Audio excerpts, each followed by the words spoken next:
guys? Bass Drop Keys, your friendly neighborhood Negro and a rookie mycologist. In today's video, we're going to be starting a product review for the Spore Boomr Bag Monotub Mushroom Grow Kit. So if you're watching this video and you decide to get something from the website, use the code BassDropKeys. That will give you a 10% discount on any order at norspore.com.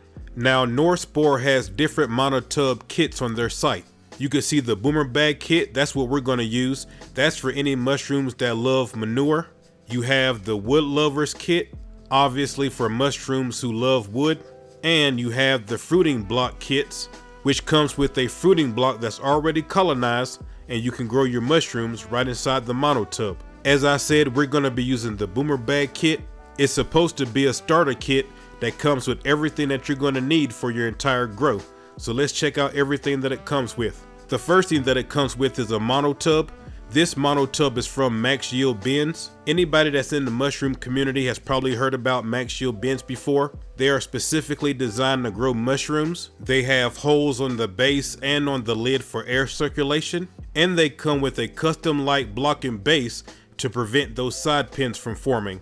The next thing that comes with the kit are the Boomr Bags. The Boomr Bags are sterile manure-based substrate that they have formulated to grow mushrooms. Each bag is 5 pounds and you get 3 of them for a total of 15 pounds of substrate.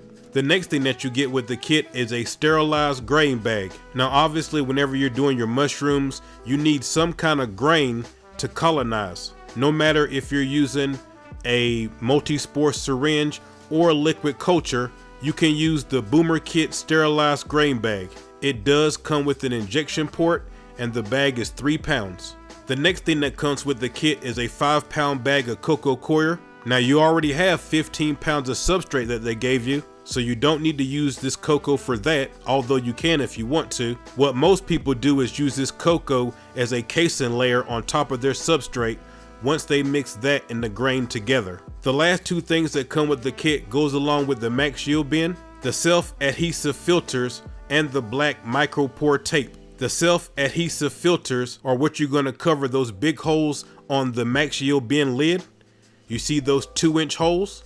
You're going to put the filters over the holes, and that's going to help keep out foreign spores and other contaminants. Now as far as the black micropore tape, you're going to use that to cover the holes on the black base on your Max Yield bin. It is crucial to make sure you have proper air exchange with everything that we're doing while we're growing our mushrooms. At the same time, you also need to maintain proper humidity. And so what the filters and the black micropore tape do is just that.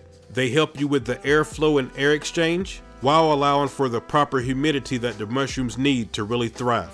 And you can see here that during colonization, they do recommend that you cover up those black holes in the base. So we've gone through everything that you get with the Boomr Bag Monotub Mushroom Grow Kit from Spore. All of that sounds good, but you guys know how I do. The real way to see if this kit is any good is by using it. So that's what we're going to do. This is going to be a grow series right here on the channel. This is the Spore Grow Series. We're taking this kit and we're going to grow some fantastic mushrooms. The first thing that I did is I took some liquid culture and I inoculated the grain bag that came with the Boomr Bag kit. The footage that you're watching right now is me inoculating some grain bags. This is not the footage of me inoculating the Spore grain bag. Now something that really is worth mentioning is this is my first time using liquid culture. Everything that you've seen on the channel previously, I use multi-spore syringes. If you're using liquid culture, it's going to colonize faster than if you're just using multi-spore syringes. The reason is liquid culture contains mycelium that's already been germinated, whereas when you use a multi-spore syringe, whenever you inoculate your grain, they have to come together and germinate, then they start forming the mycelium. Liquid cultures already contain mycelium. I inoculated the grain bag on November the 5th. This footage is from 2 weeks later, November the 19th. The Spore bag is the bag right there on the right hand side. Here it is a week later on November the 26th. It's now November 30th, 25 days since we inoculated the grain, and look how it looks now. Now I believe we have enough mycelium growth where we can do the break and shake. Once you do, you're going to break up the mycelium that you have and you're going to mix it thoroughly throughout your bag. By doing this, you create a lot more inoculation points, and that's going to help colonize the grain bag even faster. So you just saw what it looked like when it was 20 to 30% colonized. You can see right here that I'm actually breaking up another bag, but the bag that you see right there on the right hand side, that is the North Spore grain bag. This is how it looked after I got finished breaking up all the mycelium and mixing it all throughout the bag. Also, what I did do to make sure I don't confuse anything, I wrote down the date that I did the shake on. So if you look at any of my bags, you'll always see the date that it got inoculated, and then you'll see the date that I did the shake. It's now December 4th, and you can see that the grain has already started back colonizing. That brings us to today, December the 10th. You can see that majority of the grain is already colonized. I think we'll be fully colonized and ready to go to the next step in a couple days. Speaking on that, that's going to be the next video that you're going to see in this North Spore Grow series. Whenever the grain is fully colonized, we'll be putting it and the substrate that I showed you earlier inside of our max yield bin and getting it ready so that the entire substrate can be colonized. But like I said, that'll be for episode 2. That's gonna do it for today's video. Now before I get out of here, you guys have probably noticed the sweet shirt that I'm wearing. This is the Rookie All Over shirt.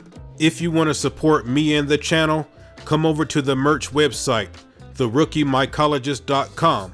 I have some great shirt designs, mugs, hoodies, slides, stickers, and I'm adding new stuff all the time. Also, before I get up out of here, obviously you guys know that my channel was deleted and that sucks. If you're interested in seeing all of my past mycology videos and all of my future mycology videos, I'm still making videos. Come over to my website. If you're one of the thousands of people who said that they started growing because of me, or I helped you out in some way as far as mycology, come over to my website, bassdropkeys.tv. Support your boy. I still am making mycology videos, so come over and check it out, bassdropkeys.tv. I really appreciate all of you. And until I see you guys the next time, I'm out, guys. Much love.